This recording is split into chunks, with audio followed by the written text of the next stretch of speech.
noola ku nool baan ahayn noolihiina waana dhaafeen inala gacan qabto wax naloo qabtaan rabnaa hanala gacan qabto oo sida naloo dhaamo wax noo haran maydka ahayn labaar ninka eebba wax siiyee irsaaqad uu cuna haysto dad baa aad u liitee u gurmo abaaraha ummadda caawi walaal waxyaabihii maanta la ii sheegay waxaa ka mid ahaa in 48 saac oo la soo dhaafay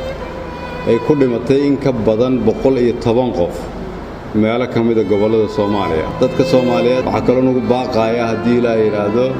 in ay gacmaha isqabsadaan وهوجنا مهاينه وحدثنا مهاينه أوله سدها ترى أريا لهاي سدها ترى وإيجا بابين إلهي ما هذا كجارته أنا جوها كأسنين الدولة الصومالية هي هاي ذا سمفرق أنا وحناق أبتان بكأسنين dad baa oon iyo gaajo abaartu ay ku rido xoolihii ka ilayso kuwa aakhire aaday haddaad adigu ladan tahay ganacsada istaago ummadda caawi walaal ogow ganacsade in abaartu ay tahay imtixaan laguna eegayo ummadda ilaahayna uu u naxariisto kuwa iyagu isku naxariista